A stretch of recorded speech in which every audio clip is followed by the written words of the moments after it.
Il y a quelque chose que je remarque souvent chez la, une grande partie des gens, c'est que il y a un vrai manque d'écoute des uns et des autres dans une communication. Il y a beaucoup de gens, lorsqu'on est en discussion avec eux, et ça m'est arrivé, hein, mais donc c'est pas un jugement de valeur, mais c'est un constat. Ils sont pas à l'écoute réellement de l'autre. C'est-à-dire que ils écoutent en superficie les mots qui sortent de la bouche, mais ils sont déjà en train d'analyser et de savoir ce qu'ils vont répondre ensuite. Forcément, ça veut dire quoi? Ça veut dire qu'il y a un manque d'attention à l'autre.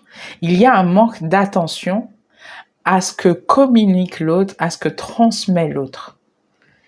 On ne peut pas à la fois écouter et déjà préparer la réponse que l'on souhaite donner à l'autre. Ça veut dire qu'il y a quelque part, il y a une couche qui est prise en compte, celle de la parole, de la première couche, mais il y a tout un tas d'informations qui sont laissées de côté. Les émotions, les sentiments, peut-être le concept de ce que l'autre essaie d'apporter. Il y a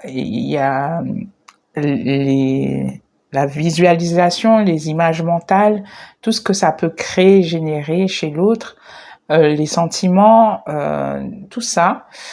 Il y a énormément d'informations qui sont jetées à la poubelle parce que on n'a pas pris ce temps d'assimiler, de digérer l'information, de prendre toute la dimension de l'information pour pouvoir répondre ensuite une réponse adéquate.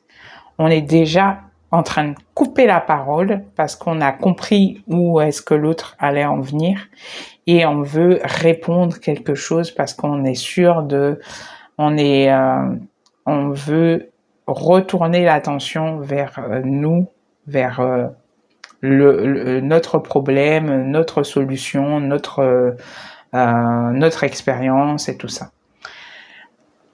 C'est quelque part, c'est de la prise de pouvoir, mais c'est aussi un besoin, ça part d'un besoin de reconnaissance que l'on a tous, hein, en réalité, qui fait qu'on a ce sentiment, on a peur de perdre l'attention de l'autre, et on va chercher à maintenir cette attention en mobilisant la parole le plus souvent possible, en mobilisant l'attention, en montrant que on sait, voilà, il y a tout un tas de choses qui se passent.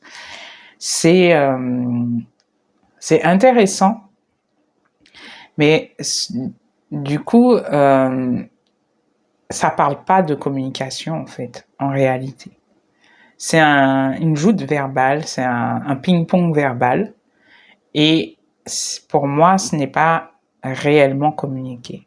Réellement communiquer avec l'autre, c'est de prendre le temps. Et certaines personnes regardent mes vidéos et ils se disent ouais, parle lentement. J'ai déjà eu une réflexion comme ça sous une de mes vidéos.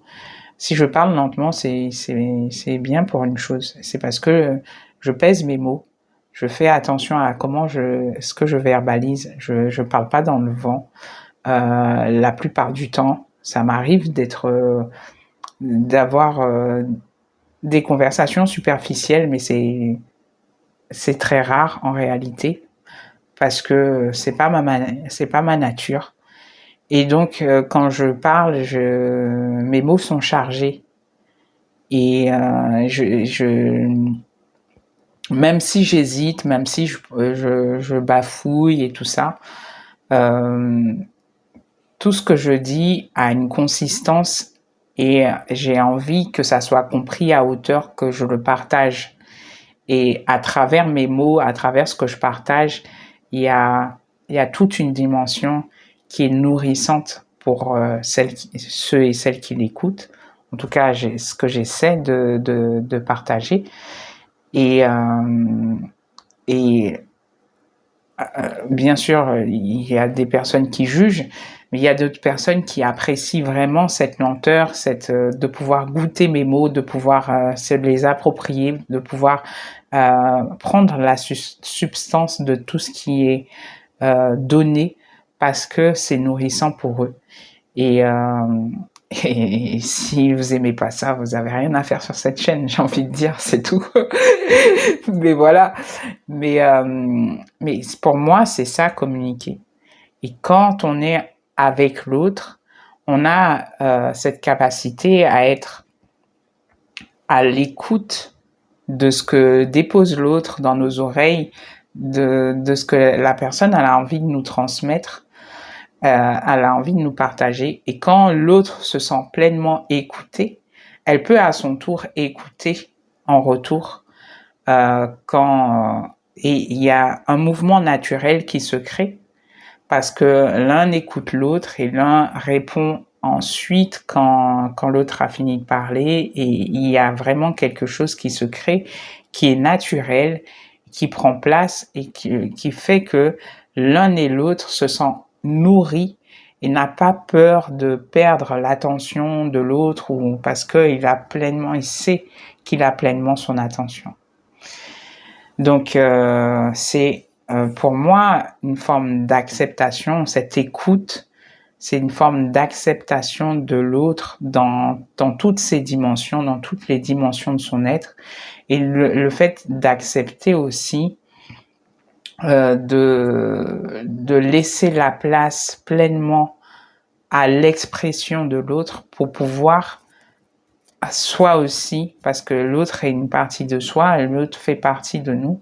Donc être à l'écoute de l'autre, c'est aussi nourrissant pour nous, parce que ça nous permet de nourrir des dimensions de notre être, plutôt que tout le temps en train de verbaliser. Ça permet de nous entendre quelque part. En écoutant l'autre, ça nous permet de nous entendre, nous. Voilà, j'espère que ça va vous parler. J'ai hâte de vous lire sur le sujet. Laissez-moi savoir en commentaire si ça vous a inspiré, ça vous a parlé, et si vous avez des anecdotes à me raconter à ce sujet. N'hésitez pas à vous abonner à la chaîne, à liker, à partager, et moi je vous dis à une prochaine vidéo.